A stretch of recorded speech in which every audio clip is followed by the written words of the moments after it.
foi. Parce que vous voulez des hommes que vous-même vous avez fait la caricature. Je veux un homme métis. Quand il a un véhicule bleu ou noir. N'est-ce pas? Et quand tu ne vois pas ça, tu ne vas pas accepter.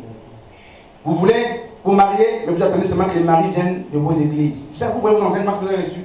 Parce qu'on a mis dans les têtes des gens que les hommes qui sont dehors sont des satanistes. Ils vont aller en enfer. Ça fait que toutes les fois que c'est les frères qui approchent, vous tombez dans le péché, non? Vous allez même. Facile.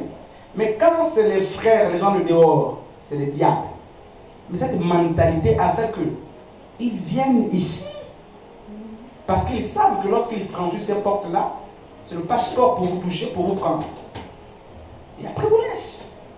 Ces païens se déguisent en ange de lumière parce qu'ils savent que, mais quand je suis à l'église avec le vêtement de brebis, c'est facile d'avoir une chrétienne. 2 jours suffisent. Alors que dehors, c'est au moins 5 ans pour courtiser. Mais ici, là, c'est 2-3 jours dans les églises. 4-5 jours, c'est un frère en Christ. On peut tomber facilement pour le frère en Christ, il paraît.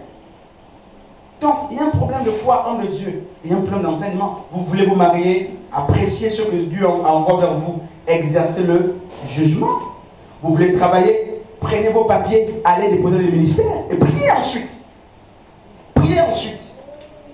Donc, la démonstration consiste dans la manifestation des choses que le monde ne voit pas avec les yeux charnels, des choses que toi-même tu ne vois pas avec les yeux charnels, mais ce sont des choses qui ne sont pas étrangères. Tu les connais avec les yeux de l'esprit, tu les vois. Donc lorsque tu exerces ta foi, tu t'assois sur des preuves non mathématiques, parce que la foi a aussi un cheminement scientifique. La foi est une science de l'esprit. C'est une science spirituelle qui a des preuves. Au nom de Yeshua, les malades seront guéris. Ça, c'est les éléments spirituels. Le scientifique qui va utiliser sa plume, n'est-ce pas? Et ces formules chimiques pour prouver une équation. Toi, tu utilises le nom de Yeshua, tu utilises la parole de Dieu. Deux mondes diamétralement opposés. La foi est une connaissance. C'est un savoir. Si la médecine pouvait tout faire, les médecins ne veulent pas dire aux gens, là, il faut la prière.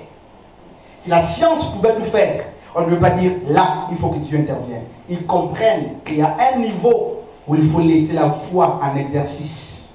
La vraie foi s'assoit sur les éléments de la parole. La vraie foi s'assoit sur les promesses. Abraham attendait Isaac parce qu'il avait la promesse. Il pouvait prier conformément à ce que Dieu lui avait dit. Toi, quand tu pries, c'est conformément à quoi? Qu'est-ce que Dieu t'a dit? J'aimerais que tu baisses la tête, on va prier un instant, n'est-ce pas? Qu'est-ce que Dieu t'a dit? T'a-t-il fait une promesse? Si oui, prie conformément à la promesse que Dieu t'a faite. Qu'est-ce que Dieu t'a dit dans le secret? Tu as la responsabilité de sauver ta famille, la responsabilité de sauver ton père, ta mère. Tu es l'élu de Dieu pour ta génération, pour la famille dans laquelle tu es né. Au lieu de maudire ta famille parce qu'elle est pauvre, exerce la foi parce que tout est possible. Si Dieu t'a mis dans cette famille, il y a un objectif à atteindre. J'aimerais que tu dises à Dieu, aide-moi à exercer ma foi. Aide-moi à exercer ma foi. Dieu dit, tout a été créé, tout est disposé pour toi. L'héritage spirituel a été créé pour toi. Dieu dit, il n'attend que toi pour exercer ta foi. Il n'attend que toi pour exercer ta foi. Il ne demande pas tes diplômes. Il ne demande pas ton niveau de connaissance très élevé. Il demande une seule chose. La foi, la ferme assurance. L'assurance ferme. L'assurance ferme qui est basée sur les promesses de Dieu. Sur la connaissance de Dieu. Tu sais qu'il a fait hier avec Abraham. Il a fait avec Noé. Il a fait avec Isaac, avec David.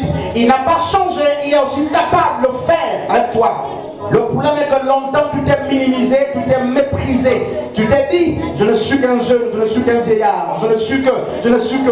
Mais Dieu te dit, aussi longtemps qu'il est avec toi, tu es, n'est-ce pas, jeune. Aussi longtemps qu'il est avec toi, aussi longtemps que tu exerceras la foi, ce que Dieu t'a promis verra le jour, au nom de Yeshua. Oh, tu peux dire quelque chose à Dieu, n'est-ce pas? Dis au Seigneur d'exercer ta foi. De sorte que tes yeux cessent de voir le monde naturel. Tu n'es pas obligé de voir comme tous les autres voient. Tu peux voir le travail là où les autres voient le chômage. Là où les hommes s'asseyent sur des décrets pour dire c'est fini. Sache que Dieu, à cause de son amour pour toi, grâce à son amour pour toi, peut modifier tout un décret. Parce que Dieu t'aime, il est capable de modifier les décrets. Parce que Dieu t'aime, il est capable de modifier les décrets. Parce que Dieu a une promesse pour toi, il est capable de disposer les choses. Si le monde ne croit pas, c'est parce qu'il n'a pas foi en Yeshua, il n'a pas foi en Dieu. C'est parce qu'il ne connaît pas la parole. Parce que ce sont des hommes, des animaux, n'est-ce pas, dit la parole. Mais toi, tu es un être spirituel, un être naquis, enfanté, un être qui comprend les réalités spirituelles. Si le monde refuse de voir, n'est-ce pas, le verre en moitié plein, toi tu le vois parce que tu es un être de foi. Tu as commencé, il a commencé cette œuvre avec toi. Il va aussi la parachever. Au nom de Yeshua. Il va la parachever. Au nom de Yeshua. Ne regarde plus à ta jeunesse. Ne regarde plus, n'est-ce pas, à ton état actuel. Mais regarde à celui qui peut tout. Regarde à celui qui peut tout. Et celui qui a tout fait. Tout est accompli. Merci Seigneur. Gloire et honneur à toi.